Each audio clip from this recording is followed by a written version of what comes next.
Hey guys, welcome to Johnny Ray Backwoods Guns. Shooting a reloading video tonight on the 300 Blackout. I'm going to deer hunt this fall with my 300 Blackout, so I thought I would work up a load, check the run out, make accurate as hell, dead on balls accurate, like I like to call it, hunting ammo. Stick around, guys.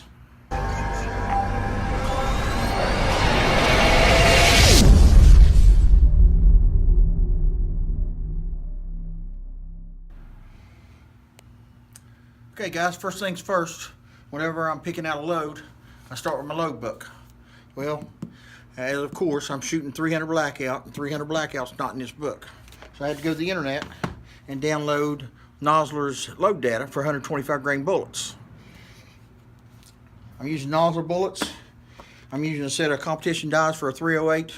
I know what you're saying, that's for a 308, and we're loading 300 Blackout. Go with me here, I'll explain it in a minute. I'm using small base sizing dies for a 300 Blackout. I'm using Winchester 296 ball powder, Seller & Bennett small rifle primers. I like these because they're cheap and they work.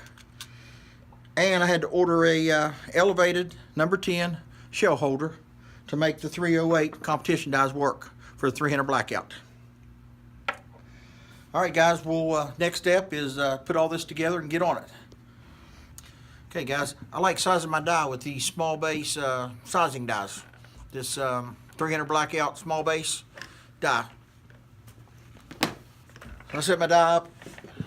Remember guys, the real important thing about this is with the small base sizing die from RCBS, use a RCBS shell holder. Okay, if you use the Lee or the Lyman, the Hornady, who knows what the shelf life is. You want to. They've designed these to work together. Hell, it costs $4. Just get one. So I'm just going to size it real fast. Run up in the sizing die. Bring it down. Spin it about a quarter of a turn, half a turn. One more time. Get a good size. Now I just need to trim it and chafe and deburr. And I'm going to save you guys the trouble of watching that. That's kind of boring. You guys have seen me do it before. So next I'll charge the, I'll prime it and I'll charge the brass with powder. Stick around. All right guys, next step is I went ahead and primed my brass already. Okay guys, I didn't figure y'all needed to watch me prime brass. The next step is powder charging my cartridges. So I set my powder charger up to throw like 17.4, 17.5, and then I'm going to trickle up. I'm shooting for 17.5.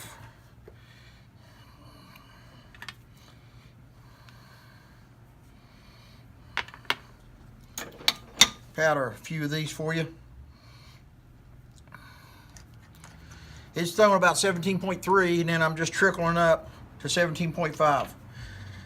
Guys, for your ammo to group correctly, you've got to get away from throwing a powder charger all the time. You've got to get your powder within a tenth. So if I'm shooting for 17.5, 17.4, or 17.6 is acceptable, but I'd rather get 17.5 every single time. That way my ammo groups.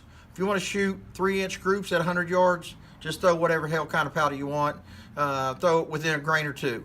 But if you want it to shoot half-inch groups at 100 yards, you need to have the right powder charge in it. All right, guys, check me on the next step. Okay, guys, my next step is just out of habit. I want to look down on all my brass, make sure everything got charged, so I don't have any squib loads. So always check your brass, your charged brass. Make sure you don't have any negative loads. You've all got a full load in each cartridge. All right, next I'm gonna set up my flaring die. Guys, I flare just about all my rifle brass, okay, my rifle cartridges. I flare it all because when you seat that bullet, you want it to be concentric. You want it to be centered. And it seems like if you don't flare it, sometimes you've got the chance of it not centering up. So let's set this flaring die. I'm going to open my Nosler ballistic tip 125s. I need one of them to help me set the flaring die up. Then I'm going to flare all my cases.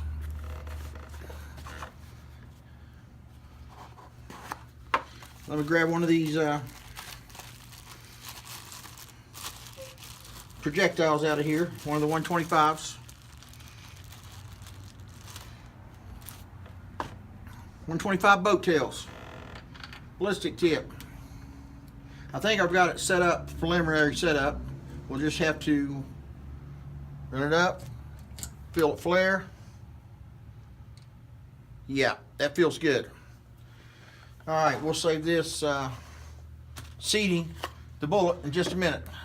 I'm gonna go ahead and flare this whole tray, and then I'll come back to you and we'll use a 308 competition seating die to seat them all. All right, guys, here's the secret to getting less than 1,000 run out on your hunting ammo. All right, this baby right here. This is a competition full-length die set for the 308. And I know you're saying you're loading 300 Blackout. Well, this is a seating die for a 30 caliber.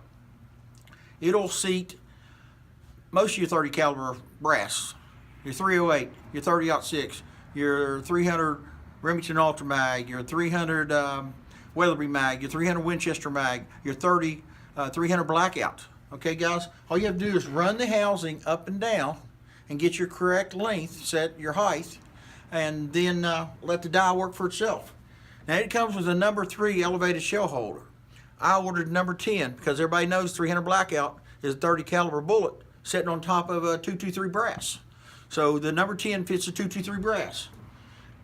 And as you know, I'm using a rock chucker. All right, I like rock chuckers when I'm loading for precision rifle ammo. And if you also notice, I've got a lead locking nut on my RCBS die. I usually don't do that, but where I have to move this one up and down to size the brass, if I'm doing 308s or 30-06s, whatnot, this is easier to unlock and lock and run up and down the die so I can get the correct height. All right, let's get back to 300 Blackout. We're going to try to shoot for 2.1 case overall length. The way this die works, you just raise it till your bullet guide is just barely moves. You drop it in your brass and bring it right up. Nice full stroke. This is a micrometer die, okay? One click is 1/1000th of an inch. This is at 2.103. Let's bring it down, see.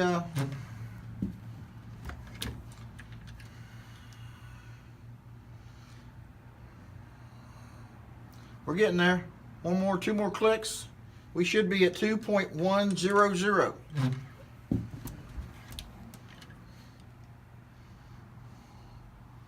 2.102. 1, 2. This should do it.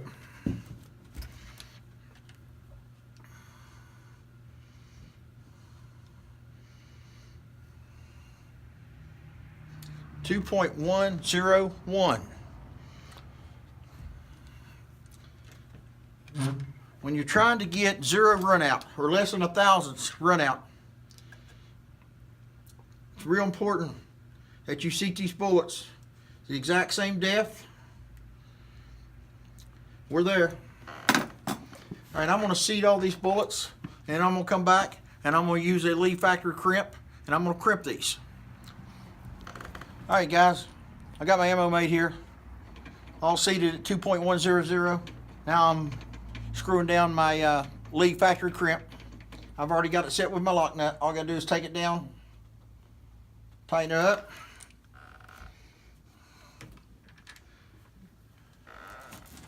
Just put a good crimp on it. Feels good.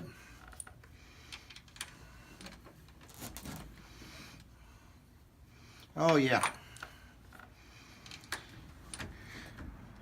I think crimping controls run out, just like flaring controls run out. Just like the exact same seating depth controls run out. All right, we just seated 5. Crimped 5. Now we're gonna go and check out the run out and see how much run out these have.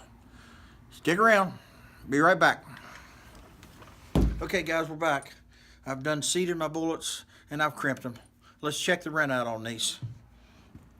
We're shooting for less than 2,000, okay guys? Zero this up. Spin the bullet. That's less than 1,000, guys. That needle was barely jumping. Anything less than 2,000, Ruger or Hornady says is not to mess with it. For hunting ammo, that's phenomenal. Now, if you're bench rest shooting, sure, get it less than 1,000. But for hunting ammo, that's the second cartridge. That one's right at 2,000. Going -1 +1. -1 +1. Try the other one. I just grabbed 5.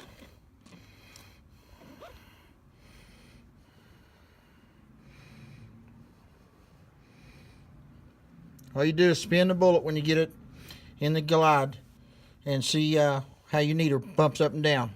That's -1 +1. So guys, all these are less than 2,000. Okay guys, we just checked the run out and it was less than 2,000. And if you look right there, every one of these just measured 2.100. That's what I'm saying, guys. If you use a flaring die and flare your brass, use a micrometer seating die and seat your bullet the same depth. Use a crimp die, crimp it so you get good neck tension and it doesn't move around. Then put it on a run out tester. I guarantee you run out's going to be less than 2,000. And that's what you need to shoot half-inch groups at 100 yards. If your powder's correct, if you use exactly 17.5 grain powder in every shell, the seat depth is exactly 2.10. Your run out's less than 2,000 on every one of these. I promise you, you're going to shoot half-inch groups at 100 yards. Hell, you might shoot half-inch groups at 300 yards. I don't have a 300-yard range to confirm it, but I'd almost bet you'll shoot under 1. But that's here or there. Do I think hunting with less than 2,000 run out on my hunting ammunition for West Virginia is needed? No, hell no I don't. But if you want it, there's a way to make it. So that concludes the video tonight. Guys, subscribe to my channel, like my channel, leave me comments. I'll try to answer them, but I need you to subscribe. I appreciate it. You all have a great weekend.